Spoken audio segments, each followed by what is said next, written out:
आप देख रहे हैं 4 PM और मैं हूं आपके साथ निधि तिवारी। बिहार में राजनीतिक तनाव है क्योंकि कुछ ही महीनों में वहां चुनाव है। वही बिहार जहां विकास की गंगा आते आते सूख जाती है। आज उसी बिहार से देश की पूरी राजनीति ऑपरेट हो रही।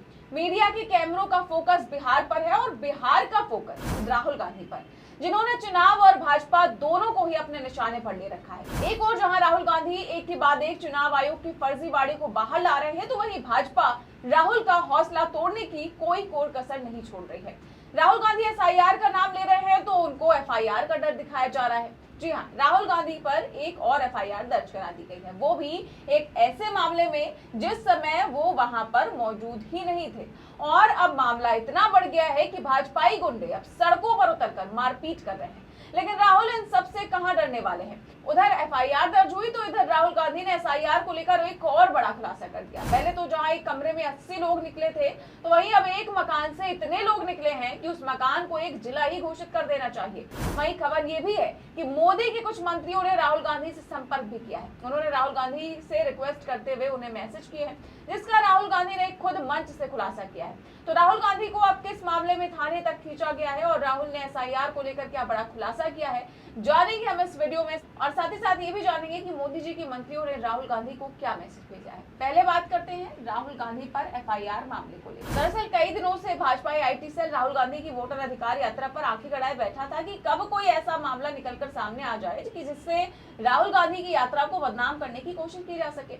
और जैसे ही एक वीडियो बाहर आया, भाजपा ने उसे बड़ा मुद्दा बना लिया और गोदी मीडिया आपका ध्यान राहुल गांधी की यात्रा से हटाने में जुट गया।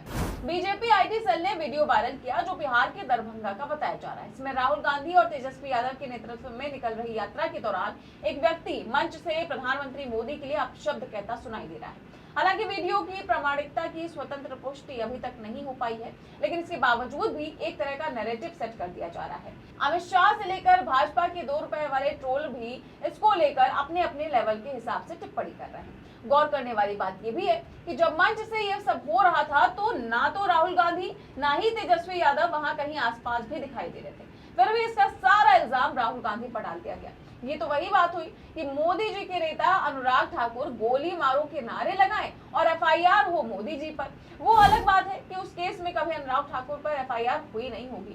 खैर, दरभंगा में हुई इस घटना के बाद बीजेपी प्रतिनिधिमंडल कोतवाली थाने पहुंचा और शिकायत दर्ज कराई। भाजपा नेताओं ने कहा कि राहुल गांधी और तेजस्वी यादव के समर्थकों ने मर्यादा की सीमाएं लांघ दी हैं और दरभंगा बीजेपी जिला अध्यक्ष आदित्य नारायण ने इस मामले को हर मां और बेटे का अपमान बताया। दोस्तों, हम भी इस घटना का समर्थन नहीं करते हैं और किसी की भी मां का अपमान नहीं होना चाहिए। ये तो चलिए मान लेते हैं कि किसी व्यक्ति ने सस्ती लोकप्रियता पाने के लिए मंच से अपशब्द कह दिए, लेकिन जब देश के प्रधानमंत्री ही किसी की मां को कांग्रेस की विधवा बताने लगे, तब आप क्या कहेंगे? दोस्तों, बिहार की जनता ने इस यात्रा को जो समर्थन दिया है उसका आकलन इस एक घटना से नहीं होना चाहिए। इस भीड़ से ही निकला एक नारा आज पूरे देश में गूंज रहा है, वोट चोर गद्दी चोर। सड़क से लेकर संसद तक और रैलियों से लेकर प्रधानमंत्री के सोशल मीडिया अकाउंट के कमेंट सेक्शन तक हर जगह इस नारे की बाढ़ आ रखी है। बिहार में तो बच्चा बच्चा नरेंद्र मोदी को वोट चोर कह रहा है। खुद राहुल गांधी भी इस नारे को लेकर बेधड़क मंचों से चिल्ला रहे हैं। अब इसको लेकर PM मोदी के कई मंत्री बेचैन हो उठे। वो खुद इसे लेकर राहुल गांधी को पर्सनल मैसेज कर रहे हैं और राहुल गांधी से क्या अनुरोध कर रहे हैं, आप भी सुनिए। मैं 2-3 बीजेपी के 2-3 MPs को जानता हूं। मेरे फोन पे मैसेज आ रहे हैं, आप प्रधानमंत्री को वोट चोर मत कहिए। कैसे मत कहूं भाई, है तो कहना पड़ेगा। अब ये तीर जाके सीधी टारगेट पे लगेगी। तो आपके गांव के बच्चे, यहां पे तो भैया 6-6 साल के बच्चे बोल रहे हैं वोट चोर वोट चोर वोट चोर, नारा बन गया है। और जो बिहार में शुरू होता है वो पूरे देश में फैलता है, वो रुकता नहीं है। तो देखा आपने राहुल गांधी के इस नारे से बिहार में सियासी पारा कितना हाई हो रखा है। उधर PM मोदी को कथित तौर पर गाली देने वाले को लेकर भाजपा आग में घी डालने का काम कर रही है। गोदी मीडिया से लेकर IT सेल तक इस यात्रा को बदनाम करने के लिए हर तरह के हथकंडे अपना रहे हैं। अब बौखलाकर भाजपा ने अपने गुंडों को भी सड़क पर उतार दिया है। जी हाँ, दैनिक भास्कर की इस हेडलाइन को देखिए।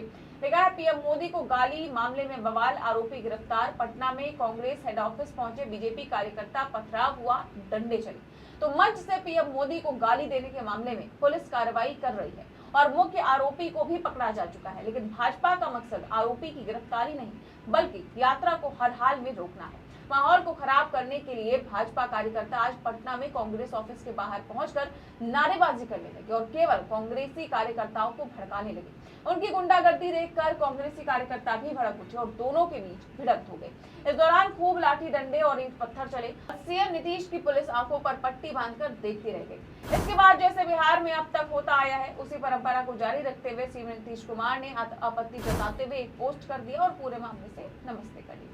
लेकिन राहुल गांधी की ये यात्रा जनता तक ये मैसेज पहुंचाने के लिए निकाली जा रही है कि चुनाव आयोग द्वारा की जा रही गड़बड़ियों से लोगों को अवगत कराया जा सके, जनता को बताया जा सके कि वोटर लिस्ट पर जो एसआईआर कराया जा रहा है वो जनता के पक्ष में नहीं है।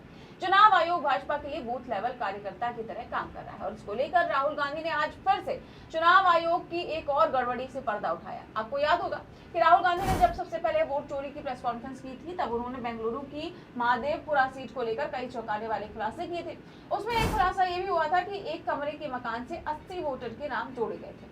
राहुल गांधी के दावे को फैक्ट चेक करने के लिए गोदी मीडिया के एंकर भी उस मकान में पहुंचे थे और राहुल गांधी के दावे को सही पाया था। अब वैसा ही एक मामला बिहार से सामने आया है, जहां एक मकान में इतने लोग रह रहे हैं जितने एक गांव में भी ना रहते होंगे। जी हाँ, कांग्रेस ने पूरे प्रूफ के साथ एक ट्वीट किया है और चुनाव आयोग में फिर से हड़कंप मच गया है। दरअसल कांग्रेस की पोस्ट में कहा गया है कि निदानी गांव बोधगया में ईसी ने चमत्कार कर दिखाया। आधिकारिक वोटर लिस्ट में 947 वोटर एक ही घर में रहते हैं। हकीकत निदानी में सैकड़ों घर और परिवार है, मगर लिस्ट में पूरा गांव एक काल्पनिक मकान में समा गया।